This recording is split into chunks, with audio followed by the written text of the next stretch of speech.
Okay, I'd like to call to order the regular council meeting of September 11, 2017. Mr. Arbaugh, would you please call the roll? Colella. Here. Consul Magna. Here. Dixon. Here. Gibbons. Here. Hannon. Present. Harrison. Present. McLean. Here. Mowry. Here. O'Brien.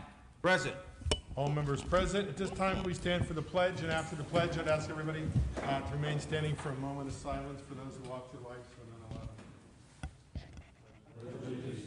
Flag of the United States of America, and to the republic for which it stands, one nation, under God, indivisible, with liberty and justice for all.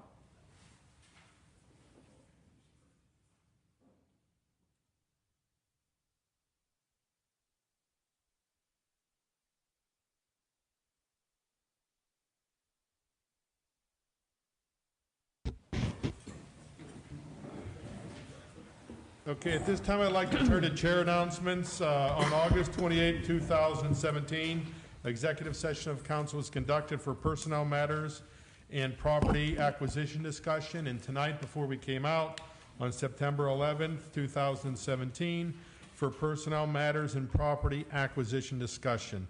At this time, can we turn to the reports of the officials and the library director's report?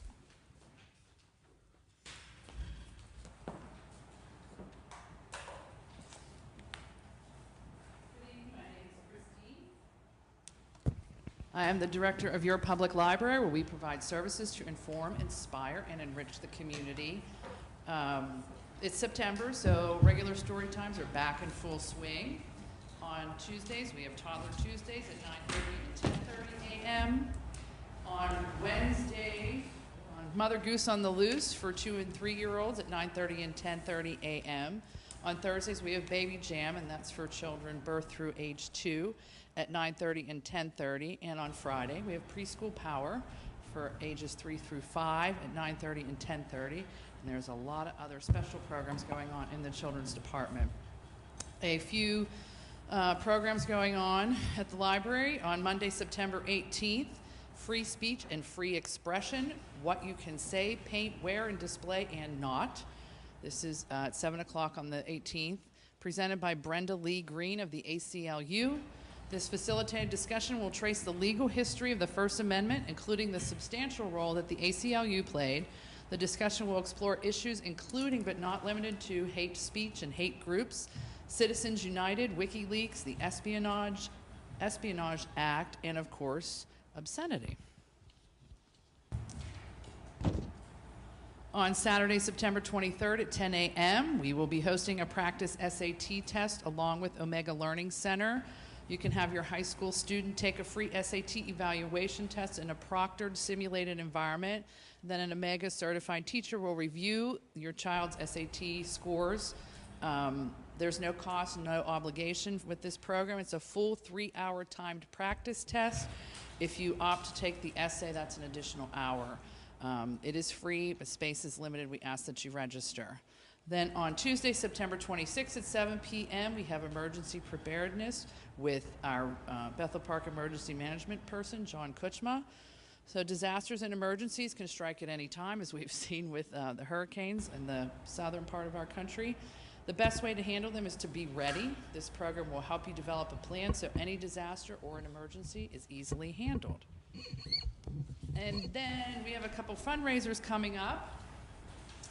We have an evening of spirit messages with Reverend Dr. Debbie Packler on Thursday, October 19th from 7 to 9 p.m. at the Community Center in the auditorium. This is a fundraiser. It's $25 per person, and proceeds benefit the library. Tickets are available at the library or through the library's website. Not everyone's guaranteed to receive a message, but it's a lot of fun, and it's, you know, a great entertaining evening. The library's hosting Adult Battle of the Books on Thursday, November 30th at 7 o'clock. So you form a team. This is 18 years and older, fun for the adults this time. You form a team of 3 to 5 players. We have a list of 5 books that you need to be prepared to answer questions about, and then we'll have a trivia team smackdown on the 30th. So it is $50 a team. It'll be a lot of fun. That too will be hosted at the Community Center. And then I wanted to talk about one event that the library is partnering with the Bethel Park Education Foundation and the Historical Society for the Student Essay and Artwork Contest. This is in conjunction with the fall play, The Heist, and it is open to any Bethel Park student in grades K through 12, and so they can either write an essay or create a piece of art.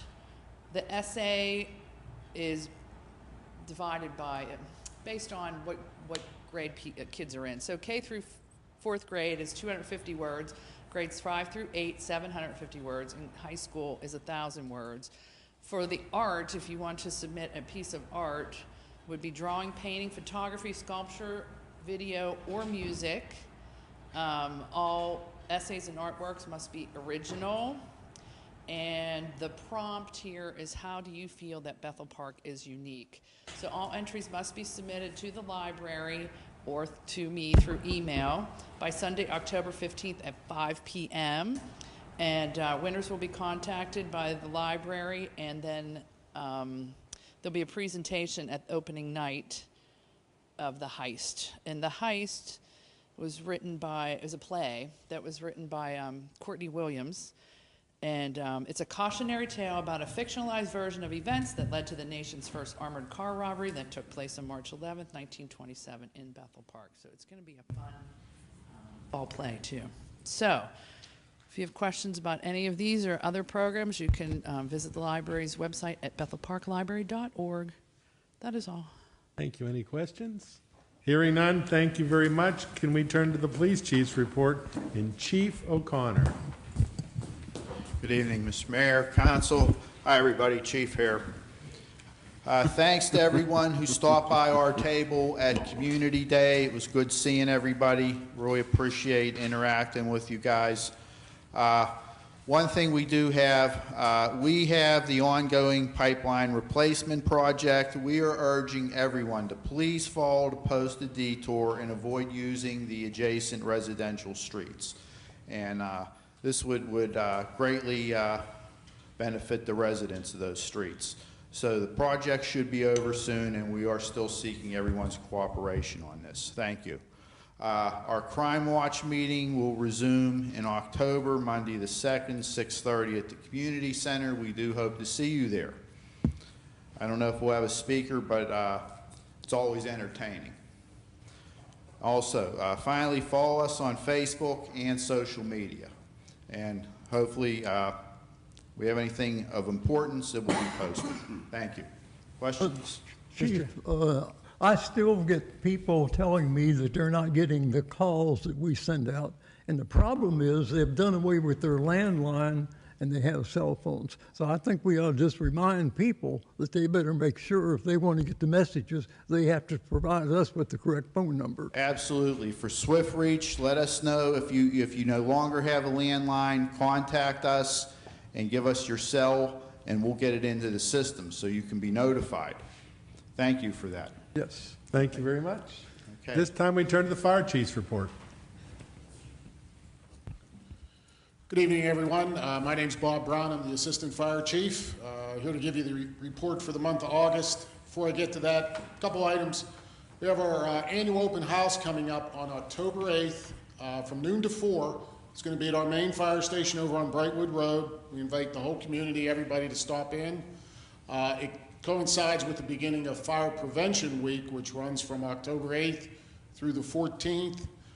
This year, the message that they want to get out regarding fire prevention is every second counts, plan 2 ways out.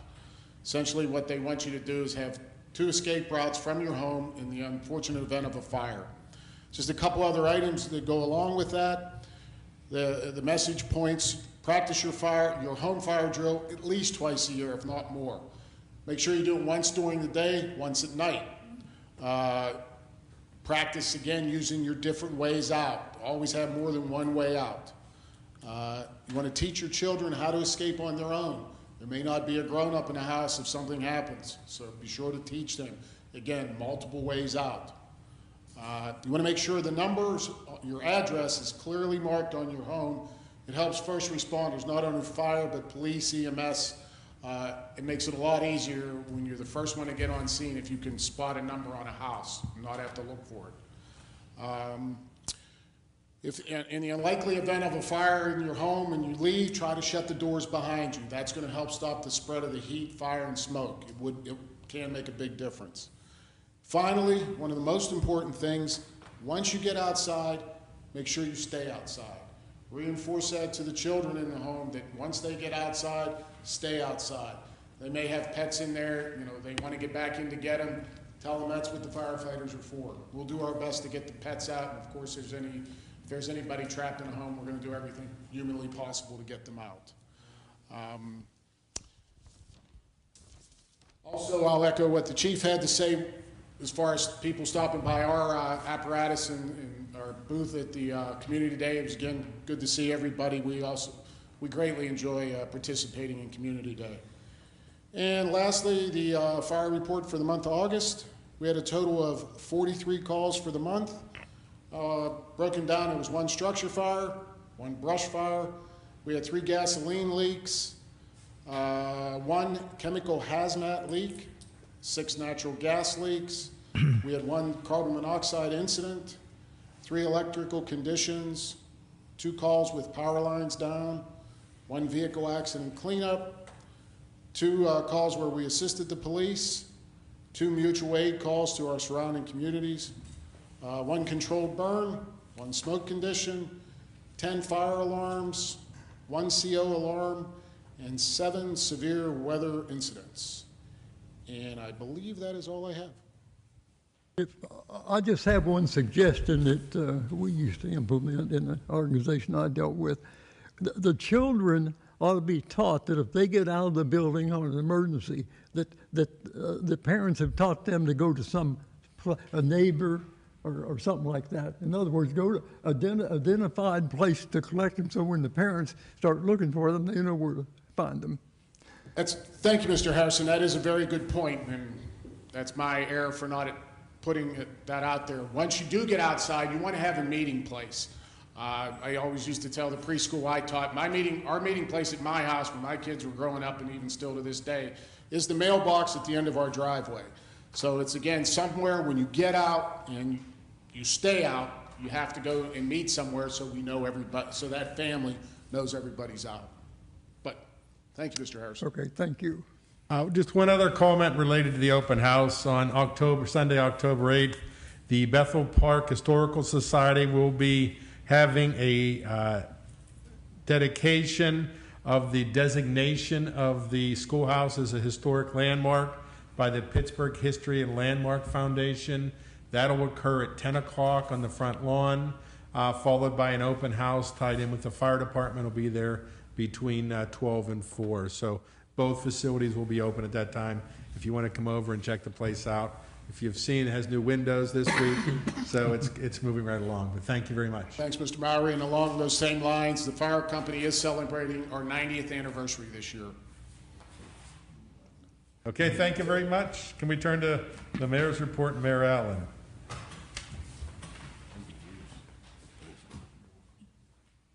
Good evening, everyone. While we're talking about Community Day, I also wanted to thank the police department, the fire department, especially all the groups that were there. It was very well attended. Jim Gascap and his Rev Up and Roll was very well attended. It was a great day. Unfortunately, I went in the dunk tank one too many times, and I have a terrible cold, so that's a chance you have to take. So I want everyone to keep friends and family in your thoughts and prayers from the Houston area and certainly in Florida. I'm sure that everyone here knows someone in that area. For the most part, that they survived it. There's a lot of cleaning up to do, but it's going to take a while. But just keep them in your thoughts. 90 Plus Luncheon. I've been talking about it the last few months. It's coming up in October. The invitations were mailed out. If you do not get an invitation or you still want to go, please contact Janet Davin at 412-831-6800, extension 211. Well, unfortunately, summer's just about over, so we're going to go into the fall programs that we have. And our last farmers market for the season is September 28th up at St. Thomas More. our last Bethel Park Recreational Flea Market, September 16th, across the street. And we do have our fall cleanup on October 21st, which I'll also mention next month. If you have a group that wants to participate in that, call Janet Davin also at extension 211.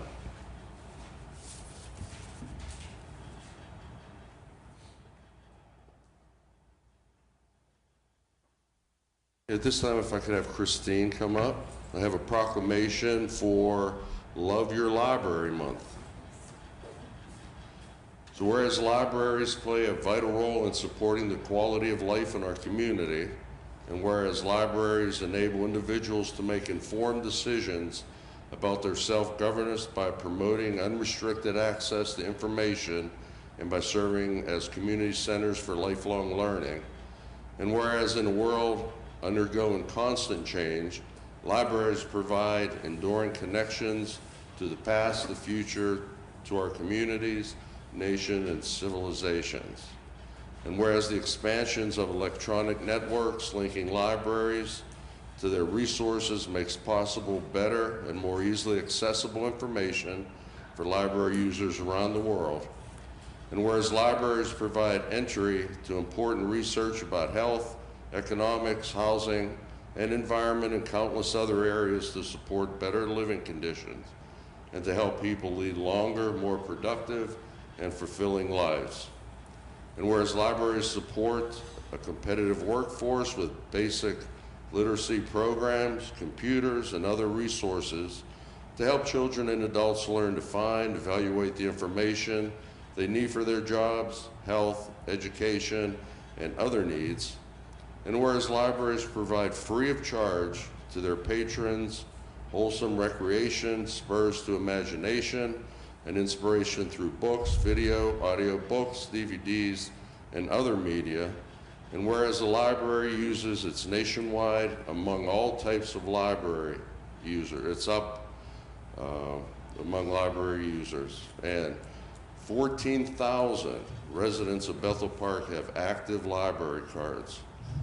So now, therefore, I, Mayor Jack Allen, as the mayor of the municipality of Bethel Park, do hereby proclaim September 2017 to be Love Your Library Month, and encourage all residents to visit the Bethel Park Public Library this month and to take advantage of the bountiful library resources available.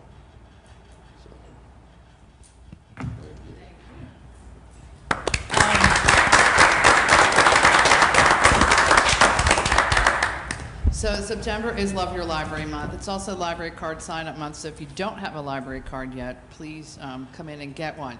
During the month of September, this is the second year that the Jack Buncher Family Foundation has generously donated a match pool of funds. So during the month of September, any donation made to any library in Allegheny County will be matched on a prorated basis from this $150,000 match pool. So if you're thinking of making a donation to the library, now would be a great time. So thank you.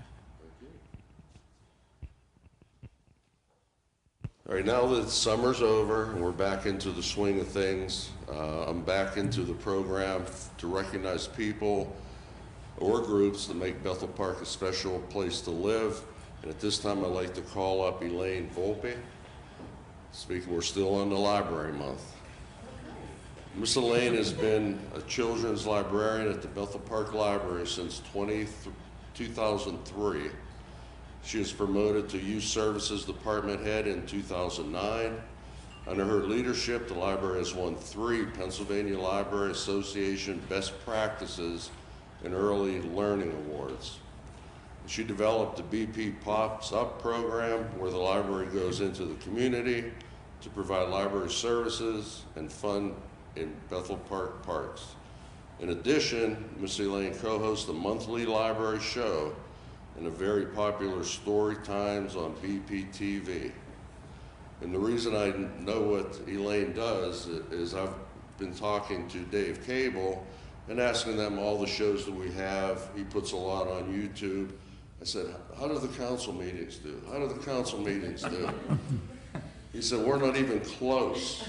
to what Elaine does in her program. So I just wanted to bring her up, to hear that. let her talk a little bit about the program she does. And I also have a recognition, certificate of recognition presented to Elaine Volpe for your dedication to the Bethel Park community, awarded this 11th day of September 2017.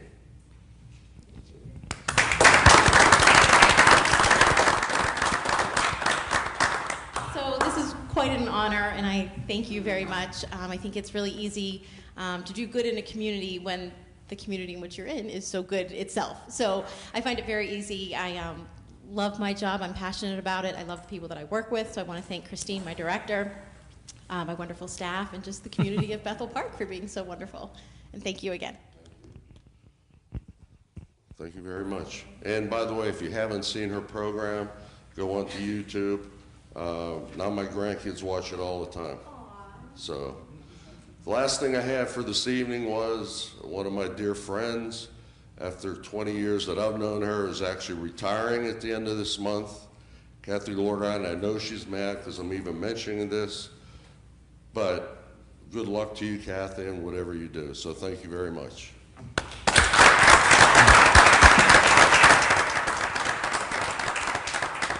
Okay, at this time, I'd like to turn to the municipal manager's report. Mr. Arbaugh. You notice he's not coughing because he wasn't in the dunk tank. I was busy, correct. I didn't see Mr. Mowry in the dunk tank either, for the record. You were busy. I'm Sean Arbaugh. Good evening, municipal manager. Just want to go over a few key highlight items. First off, just want to say thank you to everybody that came out for the town hall meeting. It was a great opportunity. I look forward to doing it next year. Hopefully we get a lot better turnout, but thanks everybody for participating in that. I just want to talk about roads. I know roads are under construction everywhere and there's a lot going on. Please check our Facebook page. Dave Cable keeps it updated with the list of what roads are being worked on.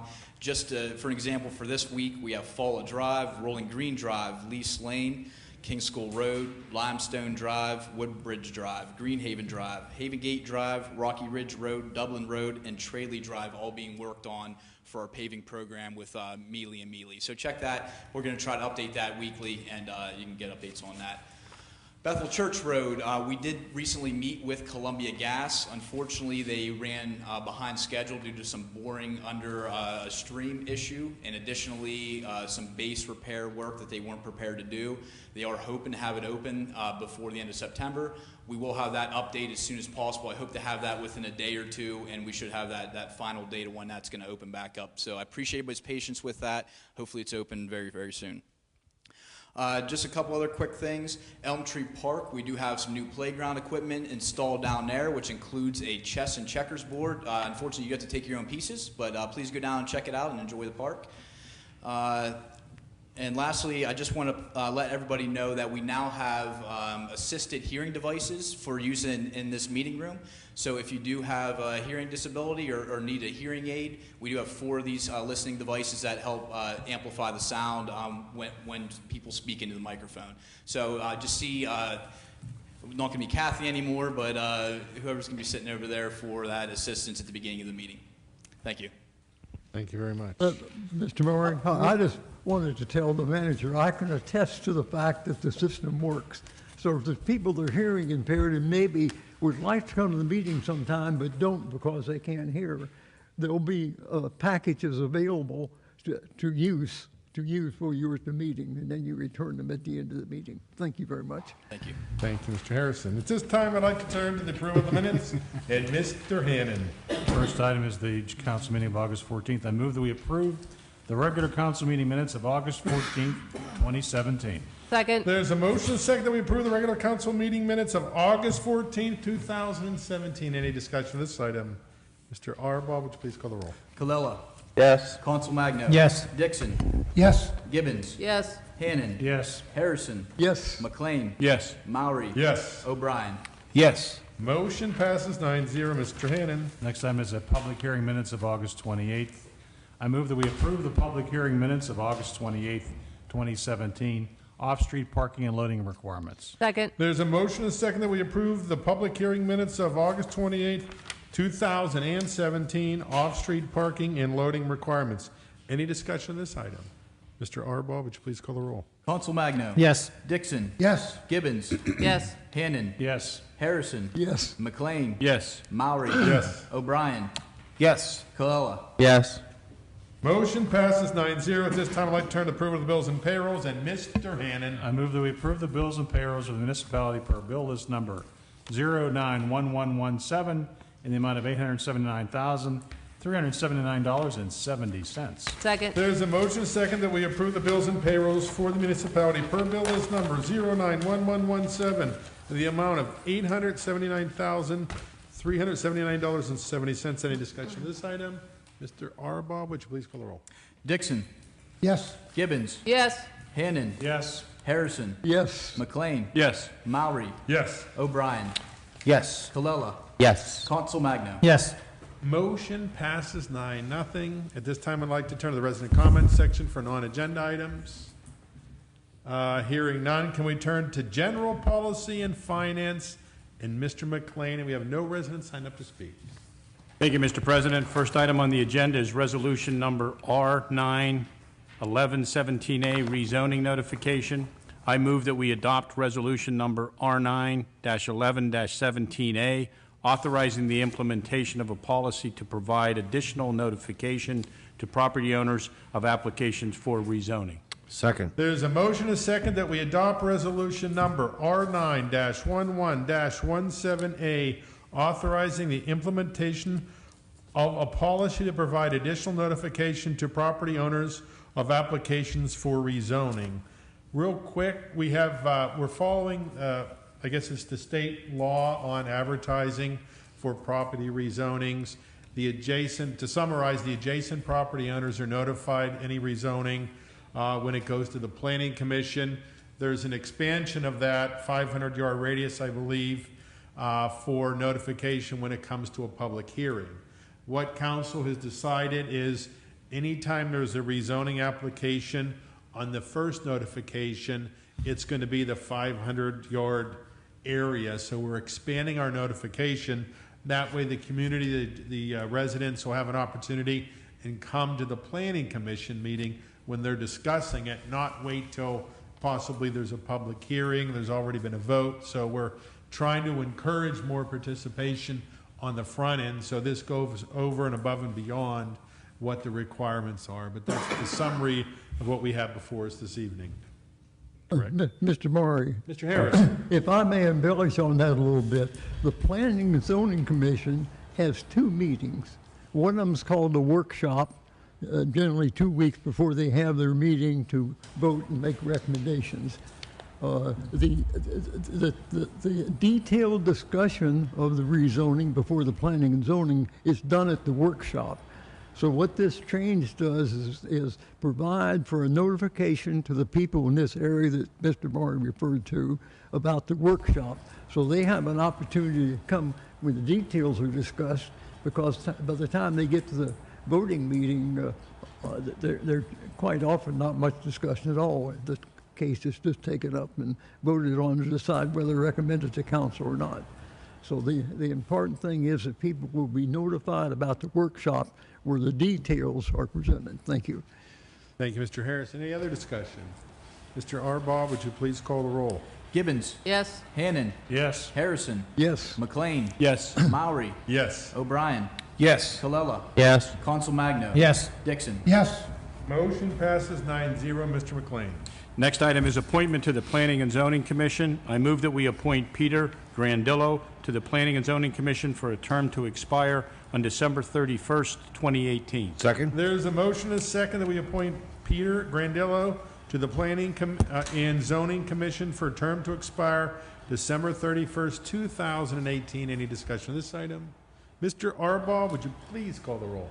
Hannon. Yes. Harrison. Yes. McLean. Yes. Maury. Yes. O'Brien. Yes. Colella. Yes. Council Magno. Yes. Dixon. Yes. Gibbons. Yes.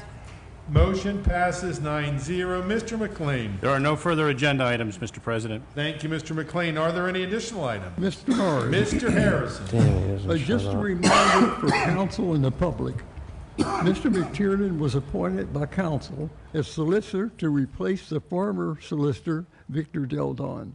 This action resulted from the fact that I identified more than 100 occasions that the former solicitor violated a legal opinion he issued relative to a court case filed against me by counsel. He refused to address these violations and he was terminated.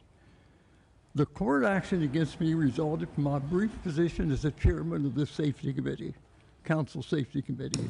At my request, the chief of police at that time scheduled a 1-hour visit each week for me to become familiar with the operation of each group of the department. Each visit was conducted by a person in the police department assigned by the chief.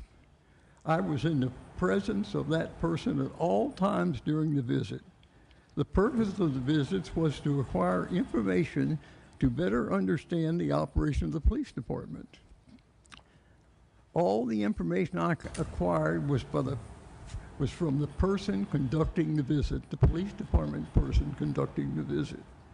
Counsel claimed that I stole information from the police department. Apparently, my visits didn't sit well with the hierarchy. After 2 months, I was removed as chairman of the council safety committee. Council then sued me. Solicitor Del Don ruled that he could not represent council as a lawyer in an action against a member of council. Council was allowed to hire a lawyer at public expense. My request for legal representation was denied. The court case was filed. The case was heard at the common pleas court level and council lost. The case was resubmitted to the common pleas court and council lost again. Council had the case filed in the Commonwealth Court and council lost again. The case spanned it more than, and I'll just mention that the council considered appealing to the state's Supreme Court. The Supreme Court didn't have to take it, but they lost their vigor for doing it when my lawyer said that he's not only going to file for my legal expenses to be reimbursed, but he was going to file for punitive action, money, so that sort of quite that. Anyway, the case spanned over 7 years. I spent several tens of thousands of dollars on legal representation. It is estimated the total cost to the public over the 7+ years was approximately $200,000. The public paid that. Recently, I mentioned from this dais an email I issued to all council members. Mr. Maury gleefully reported from his seat at the dais that I admitted that the email was a violation of the law.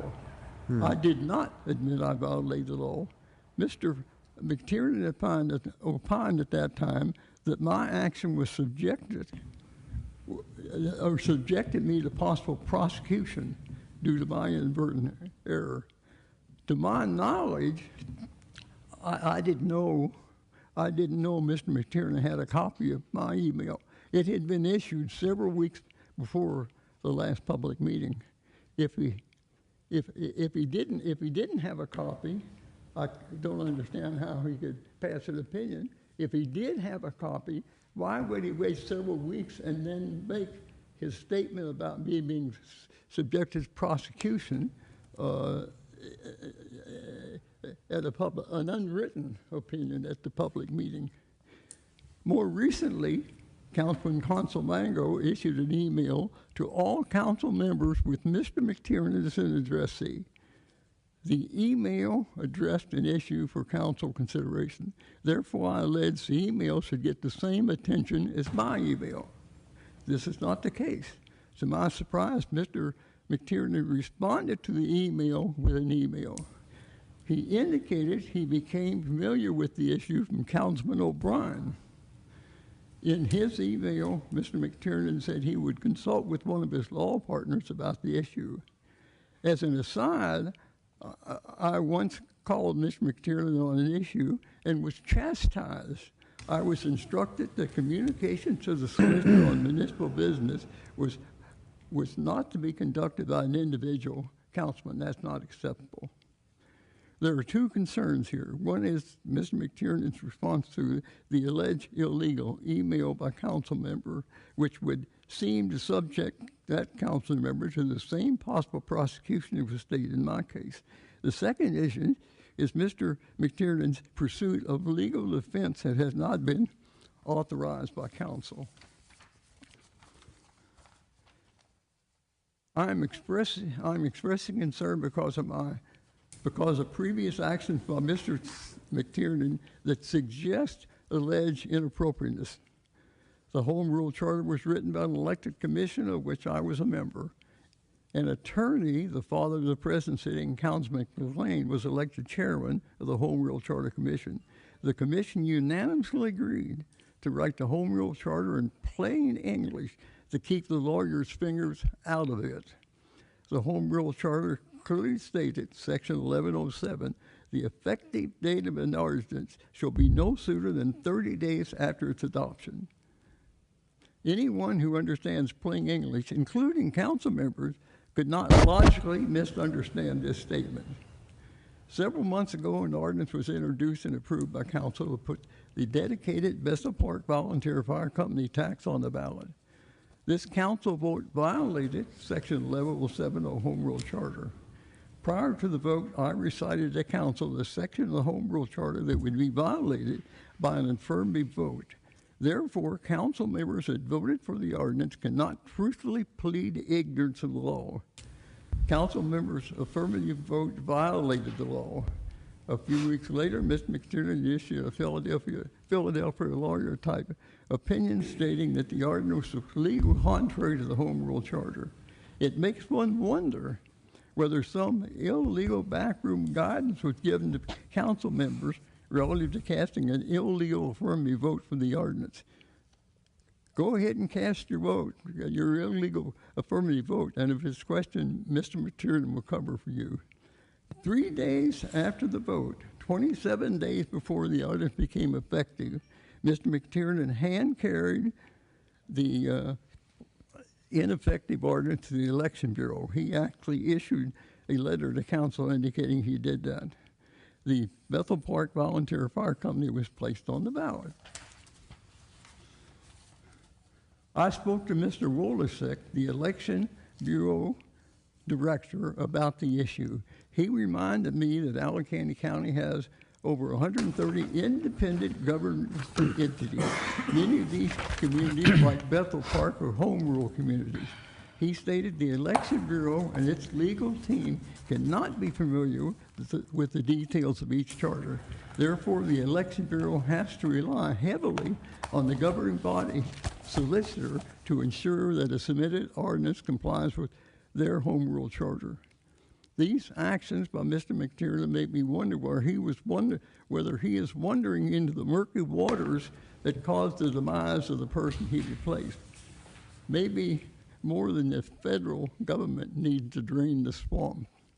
A final note, Councilman McLean, who is the son of the Home Rule Charter Commission chairman and a lawyer, had the audacity several months ago to state in essence this dais, Harrison is correct in stating that the ordinance was ineffective at the time of its delivery to the Election Bureau, but the date the people voted on the question had long since become effective. This statement conceals the fact that the question would not have been on the ballot if the law had been abided by. Misleading the public is unacceptable. Maybe the Philadelphia lawyer disease is contagious.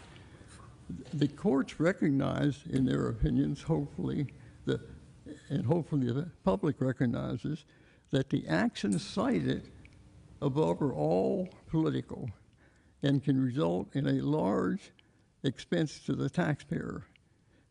And I'll just mention that the way Mr. McTiernan handled the announcement of my possibility of being subjected to prosecution, but yet answered an email that was sent by another councilman, just is strictly politics, just political. Thank you very much. Mr. Murray. Okay, the story that a combination of many things. He wants you to believe it happened in the last 3 months, and this allegedly happened, as he likes to tell it, over the last 40 years. Maybe even it started before I was born. That's how old it is. The one thing I'm going to comment on, because most of the other, what he said is nonsense, as he usually does. He talked about the email that he originally sent out encouraging the people to respond to him. If he goes back and looks, and we'll hear this next month, I'm sure, he was the one that sent the email encouraging debate, and he copied our solicitor. So before you go throwing stones, Don, you got to look in the mirror, because that email, I'm pretty sure, was included the solicitor. So that's one of the 52 conspiracies you talked about tonight you can take off your list. But most of what he said, all of it is not true. Thank you very much. Mr. Chairman, Don likes to present this jingoistic attitude, and I really believe if he was born in a time when our country was founded, would probably still be English, because he doesn't get along with anyone. He doesn't call the solicitors because he didn't like the last one, and he doesn't like this one. He doesn't get along with any council members. He doesn't have any friends. He doesn't have any alliances here. He hasn't had any alliances for my last 25 years here. He talks about that day of the lawsuits. That was before my time. In fact, my very first meetings in the months that I first came on here, I was asked to make a vote to continue the lawsuits against Mr. Harrison. I thought they were absurd then, and I think they're absurd now. I voted not to pursue it, and I voted to pay him his legal fees so Bethel Park can move on. 25 years later, we're still talking about it. I don't really know why. Don, we come here and we like to build things. We like to create friendships and alliances across political lines and build a better Bethel Park. All you do is come here and rip things down. Play this isolation, this guy on top of the hill that everyone's shooting at. I'm not sure where you're coming from anymore. I mean, everything we try and do here, you put a roadblock. You say it's no good. You do this. You do that. You don't get along with the solicitors. You don't get along with members of council. You know, a lot of wisdom Mr. Pape said about you. I didn't really believe it then, but boy, it sure seems true now. And going after the solicitor, you know, we're all political people here. We're all pretty much fair game. That man there, this is his livelihood. This is his reputation, not just here, but in other communities in this country. How dare you? How dare you go after him? I'm fair game. You've been coming after me for years. But Mr. McTiernan, one of the most honorable, most truthful people we has ever walked in front of this council. Come on, Don. Leave it alone. Thank you. Mr. Mayor. Mr. Hannon. Yeah, for the most part, the first page and a half of Mr. Harrison's speech happened more than 25 years ago. And the people sitting up here at that time, for the most part, had moved on to other places or are deceased.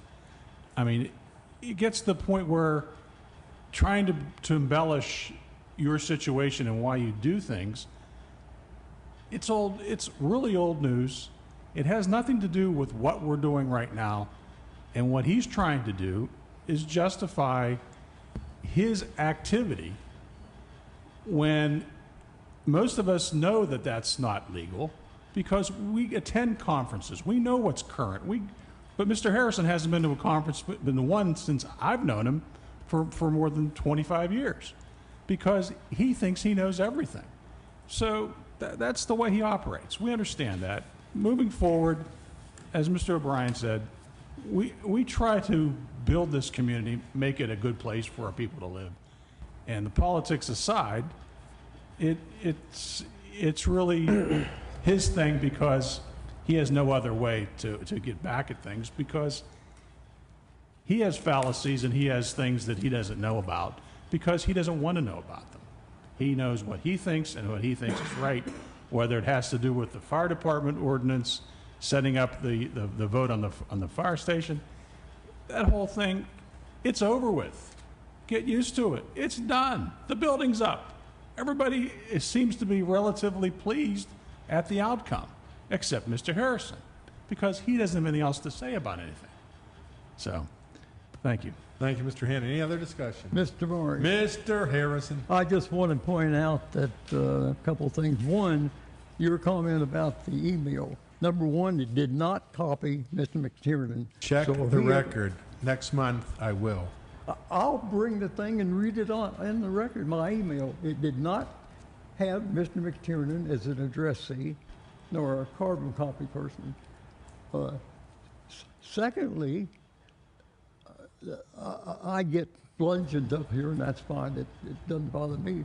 But Mr. McTiernan gets all this high praise. What does he have to say about saying at the public meeting, several weeks after the email was issued, that I'm subject to prosecution, but he got an email from another councilman and he responded to it, and in the email he says he conferred with one of his partners in his legal firm about a defense stance, and what's he going to have to say about responding to that email with another email? But his response to my email, and I don't know how he got a copy, is that I'm subject to prosecution. Thank you. Mr. Harrison, I wasn't going to say anything, but I will just make 3 points. First of all, I can't deliberate. As a matter of law, I'm not a policymaker. I'm not an official.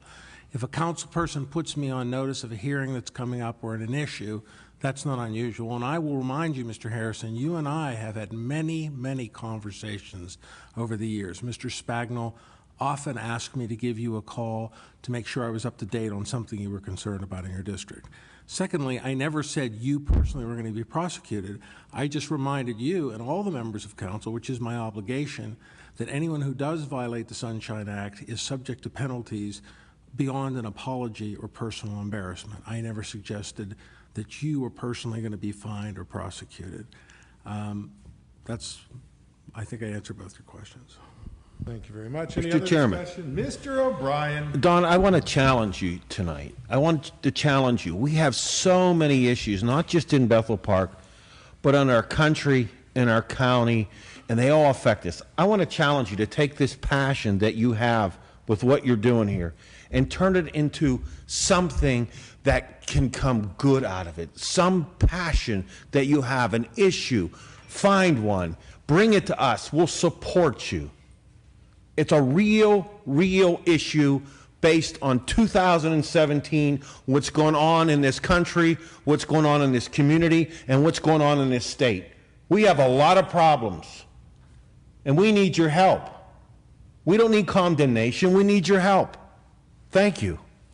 Thank you, Mr. Bright. No, you cannot. You spoke twice, Mr. Harrison. Mr. McLean. Yes. Mr. Harrison, you're out of order. You have had your 2 turns to speak. Mr. McLean. Mr. Mowry, one additional item on a happier note and looking forward. We received about 2 weeks ago from the finance director our preliminary municipal budget for 2018. And we will be looking at it. It will be subject to further review. But we can tell the folks that the preliminary budget is balanced without projecting a tax increase. Now, that is subject to change. We need to review it as council. We will take it up at our first caucus meeting on Monday, September 25th. I wanted to also let the public know there will be a public hearing on Monday, October 23rd at 7:45 in this building. The budget is available by contacting the municipality, and we look forward to working with everyone, including the finance director and the public, on what we do in 2018. Thank you. Thank you, Mr. McLean. Any other discussion? Mr. President, Mr. Dixon. I would like to suggest that we move on with the rest of the agenda so that we can move this community forward. Thank you, Mr. Dixon. Rather than dwelling on the agendas of yesteryear. Alleged past. Okay, let's turn to planning and zoning and Mr. Dixon. Thank you, Mr. President. 2 items under planning and zoning tonight. First of all, let me welcome Mr. Peter Grandillo to the Planning and Zoning Commission. You have no idea what you just got yourself into. It's all good. It's all good. First item is ordinance number 9-11-17, amendment to the municipal ordinance to regulate unmanned aircraft systems, drones. I move that we approve ordinance number 9-11-17, amending the zoning ordinance to regulate unmanned aircraft systems, drones.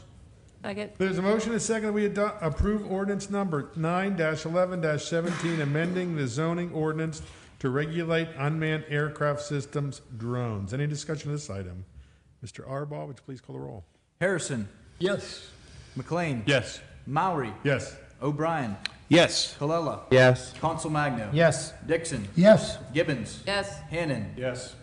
Motion passes 9-0. Mr. Dixon. Next item is resolution number R9-11-17B, grant acceptance, active Allegheny grant program. I move that we adopt resolution number R9-11-17B, authorizing the accepting of grant funds through the Redevelopment Authority of Allegheny County Active Allegheny Grant Program and executing of the necessary documents, contract documents for the bicycle transportation plan in accordance with the municipal planner's correspondence dated September 6th, 2017. Second. There's a motion and a second that we adopt resolution number R9-11-17B, authorizing the acceptance of grant funds through the Redevelopment Authority of Allegheny County Active Allegheny Grant Program and executing of the necessary contract documents for a bicycle transportation plan in accordance with the municipal planner's correspondence dated September 6th, 2017. Any discussion of this item? Mr. Arbaugh, would you please call the roll? McLean. Yes. Maury. Yes. O'Brien. Yes. Colella. Yes. Consul Magno. Yes. Dixon. Yes. Gibbons. Yes. Hannon. Yes. Harrison. Yes. Motion passes 9-0. Mr. Dixon. That's all I have this evening. Thank you, Mr. Dixon. Can we turn to health, safety, and welfare? And Mr. O'Brien. Thank you, Mr. Chairman. There was one other item under planning and zoning. I have it. An additional item. Additional item. Not on my agenda, so next. It's just about the cell phone tower at, that we had an application about 130-foot cell phone tower at Logan in Irishtown on the Masonic Hall property adjacent to Willamette Drive. The planning and zoning heard the first arguments or presentations at the workshop meeting this month. There was supposed to be heard at the regular meeting of the Planning and Zoning Commission this week. However, the applicant postponed it till November 29th at 7 p.m. The way the process works, there's a time period on it, and after the Planning and Zoning Commission make a recommendation, it'll go to a public hearing of council, and then it'll go to the committee, and then to the regular meeting for a decision, all under a timetable. I just want to let the residents know who attended that meeting and anybody else who was wondering. Thank you, Mr. Chairman. Thank you, Mr. Bryan. Mr. Murray. Mr. Harrison. May I ask Mr. O'Brien, is the Planning and Zoning Commission going to have another discussions to workshop, or are they just going to take action at the voting meeting? They really didn't make that clear. I really don't know. I guess I'll have to ask Ashley on that one. Did they table that, Mark? They asked for a delay. Asked for an extension. Is that what I heard at a workshop meeting, or would that be at a public, the committee meeting? The next time this application will be heard is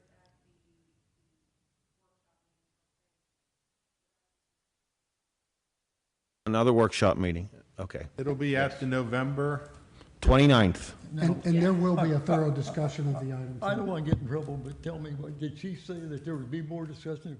There'll be another workshop meeting. You guys are going to have to pass the microphone down.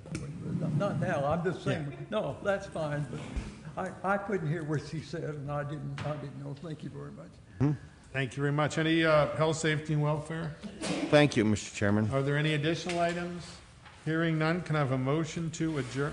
No. Public Works. I'm sorry, let's go to Public Works. Just kidding. Whoa! As soon as you're paying attention, after that long speech, I kind of lost out here. I'm crushed. Okay, can we turn to Public Works and Maintenance and Ms. Gibbons? There are no residents signed up to speak.